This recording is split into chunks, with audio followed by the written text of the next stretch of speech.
కావాలయ్యా, ప్రార్థన శక్తి నాకు కావాలయ్యా, నీ పరలోక అభిషేకం కావాలయ్యా, యేసయ్యా కావాలయ్యా, నీ ఆత్మ అభిషేకం కావాలయ్యా, యేసయ్యా కావాలయ్యా, నీ ఆత్మ అభిషేకం కావాలయ్యా, ప్రార్థన శక్తి నాకు కావాలయ్యా, నీ పరలోక అభిషేకం కావాలయ్యా.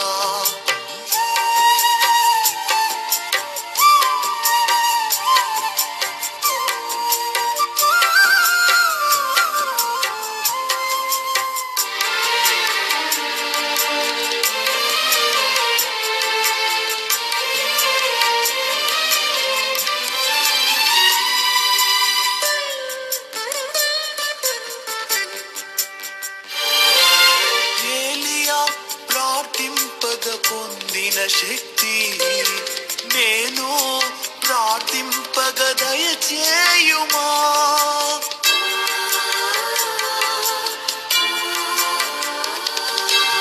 ఏలియా ప్రార్థింపగ పొందిన శక్తి నేను ప్రార్థింపగ దయచేయుమా. Praise the Lord. క్రీస్తునందు ప్రియమైన దేవుని పిల్లలారా, మనము యోహాను సువార్తని అధ్యాయము ధ్యానిస్తూ వస్తున్నాం. గమనించారా? ఈ దినము 17వ అధ్యాయంలో ప్రాముఖ్యమైన సంగతులను ఒకసారి మనము ధ్యానించుకొని ప్రార్థన చేసుకుందాం. ఇక్కడ ఏమంటే, మొదటి వచనంలో ఆయన ఏమంటారంటే, యేసు ఆకాశం వైపు కనులెత్తి ఇట్లనెను, తండ్రి నా గడియ వచ్చి ఉన్నది, ద అవర్ ఈజ్ కమ్, నా సమయం వచ్చేసింది. అయితే అక్కడ తండ్రితో మాట్లాడుతూ, నీవు నాకు ఇచ్చిన పని నేను సంపూర్ణంగా నెరవేర్చి భూమి మీద నిన్ను మహిమపరచితిని, లోకము పుట్టక మునుపు నీ వద్ద నాకు ఏ మహిమ ఉండినో ఆ మహిమతో నన్ను ఇప్పుడు నీ వద్ద మహిమ పరచుము అని అడిగాడు. అంతవరకు పర్సనల్ ప్రేయర్ అయిన తర్వాత శిష్యుల కొరకు 9వ వచనంలో ప్రార్థన చేస్తూ, నీవు నాకు అనుగ్రహించి ఉన్నవారు వారి కొరకు ప్రార్థన చేస్తున్నాను అన్నాడు. యోహాను సువార్త 17వ అధ్యాయము చాలా డిఫరెంట్గా మనకి యేసుక్రీస్తు ప్రభు యొక్క ప్రార్థనను మనం అక్కడ చదవగలుగుతాం. ప్రియులారా, 17వ అధ్యాయం 14వ వచనంలో ఏమంటాడంటే, మొట్టమొదట 9లో అంటాడు, నీవు నాకు అనుగ్రహించిన వారు వీరు అంటాడు. 14వ వచనంలో ఏమంటాడంటే, నీ వాక్యం వారికి ఇచ్చి ఉన్నాను, నేను లోక సంబంధిని కానట్టు వారు లోక సంబంధులు కారు, అందుకే లోకం వారిని ద్వేషిస్తుంది. అంటే శిష్యులను తండ్రి చేతిలో పెట్టుకుంటున్నాడు. గమనించాలి ఈ మాట. శిష్యులు తండ్రి చేతికి అప్పగిస్తున్నాడు, వారిని ప్రతిష్ఠ చేస్తూ ఉన్నాడు. వారు వాక్యము గైకొని ఉన్నారు. యోహాను సువార్త 17వ అధ్యాయం 6వ వచనంలో, లోకము నుండి నీవు నాకు అనుగ్రహించిన మనుషులను నీ నామమును ప్రత్యక్షపరిచితిని, వారు నీ వారై ఉండిరి, నీ వారిని నాకు అనుగ్రహించితివి, వారు నీ వాక్యము గైకొని ఉన్నారు. నీవు నాకు అనుగ్రహించిన మాటలు నేను వారికి ఇచ్చి ఉన్నాను, వారు ఆ మాటలను అంగీకరించి నేను నీ యొద్ద నుండి బయలుదేరి వచ్చునని నిజముగా ఎరిగి నీవు నన్ను పంపితివని నమ్మిరి. చూసారా, శిష్యుల్ని తండ్రి ముందుకు ఎదుటికి తీసుకొని వస్తున్నాడు. తండ్రి ఎదుటికి తీసుకొని వస్తూ వారిని గురించి తండ్రికి విజ్ఞాపన చేస్తూ ఉన్నాడు యేసుక్రీస్తు ప్రభు. యోహాను సువార్త 17వ అధ్యాయం 8వ వచనంలో, నీవు నాకు అనుగ్రహించినవన్నీ నీ వలననే కలిగినవని వారిప్పుడు ఎరిగి ఉన్నారు. వాళ్ళకి ఏమి అర్థమైందో, వారు ఏమి విన్నారో, ఇంతకాలంగా నాతో ఉండి ఏమి ఎరిగినారో వాటన్నిటిని తీసుకెళ్ళి తండ్రికి తెలియపరుస్తూ ఉన్నాడు. ఈ ప్రక్రియ బహు గొప్పది ప్రియులరా. నీవు నన్ను పంపినవని వారు ఎరిగినారు. అంటే తండ్రిని ఎరిగిన వారిప్పుడు నన్ను ఎరిగినారు, తండ్రిని ఎరిగిన వారు.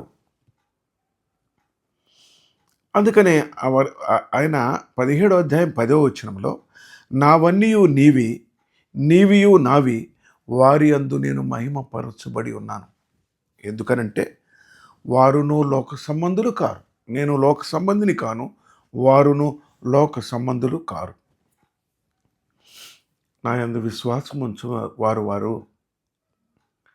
20వ వచనంలో నీవు నన్ను పంపితమైన లోకము నమ్మునట్లు తండ్రి నాయందు నీవును నీయందు నేనును ఉన్నలాగున వారును మనయందు ఏకమై ఉండవలనని వారి కొరకు మాత్రము నేను ప్రార్థించుటలేదు, వారి వాక్యం వలన నాయందు విశ్వాసం ఉంచు వారందరూ ఏకమై ఉండవలనని వారి కొరకును ప్రార్థించుచున్నారు.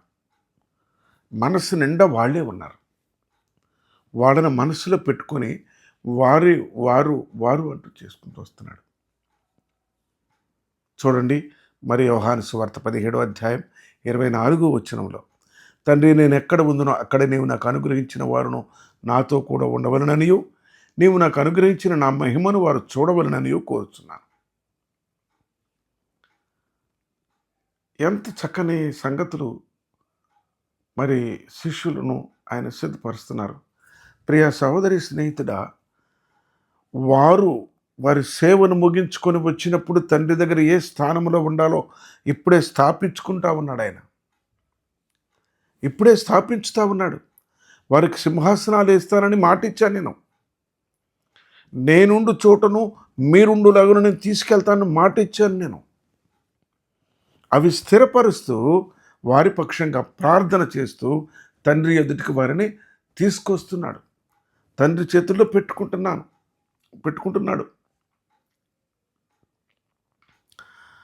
17వ అధ్యాయం 26వ వచనంలో అంటాడు, నేను వారి యందు ఉండునట్లును వారికి నీ నామమును తెలియజేసేదని ఇంకనూ తెలియజేసేదని చెప్పి నేను వారిలో ఉంటా, వారిలో నేను ఉంటా.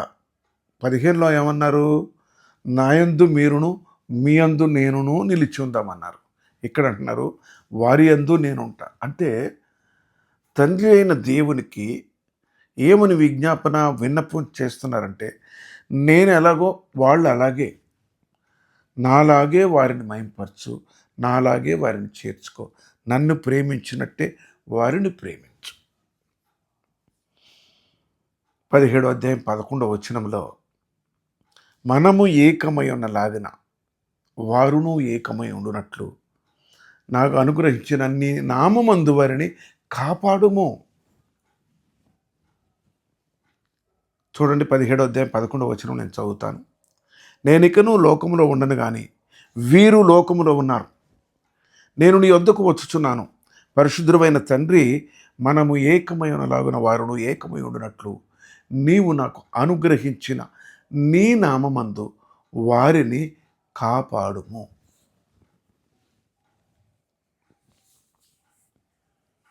నీతి స్వరూపుడు ఒక తండ్రి, నీవు నన్ను పంపినవని వారు ఎరిగినారు అంటున్నాడు.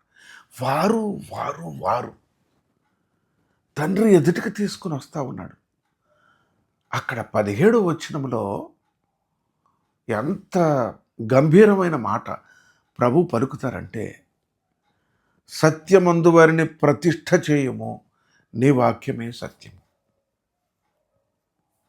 కనుక they were ordained with the word of God in the presence of heavenly Father. పరలోకపు తండ్రి ఎదుటికి వారిని తీసుకొని వచ్చి, పరలోకపు తండ్రి అయిన దేవుడు ఒకసారి మోషేతో అంటాడు, సర్వ సమాజము ఎదుట మోషేను తీసుకొని వచ్చి నీ ఘనతలో కొంతవానికి ఆపాదించు, ఘనపరచు అంటాడు. ఈ గొప్ప ప్రేమను రక్షణ లేని వారికి సాధ్యమా? రక్షణ ఎంత గొప్పది! యేసు క్రీస్తు ప్రభువుని ఒప్పుకొనుట ఎంత గొప్పది! ఆ రక్షణలో, ఆ రక్తంలో కడగబడుట ఎంత గొప్పది!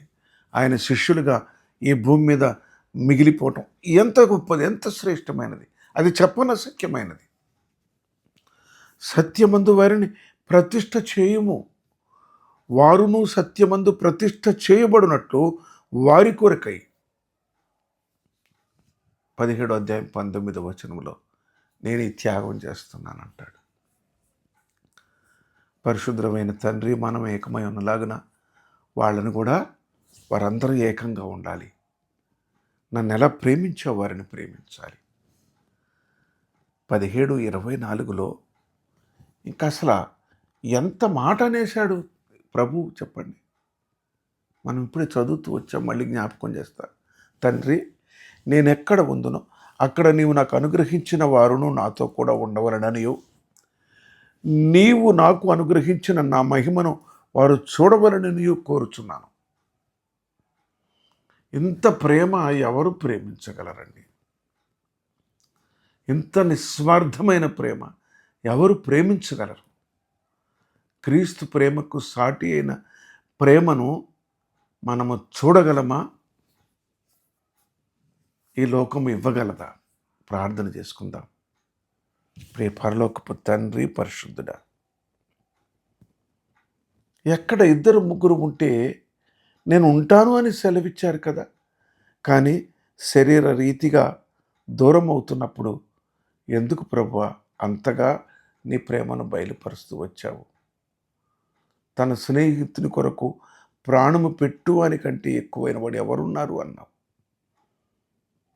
అపారమైన నీ ప్రేమ, నిష్కల్మషమైన నీ ప్రేమ, త్యాగ సహితమైన నీ ప్రేమ పొందగలమా?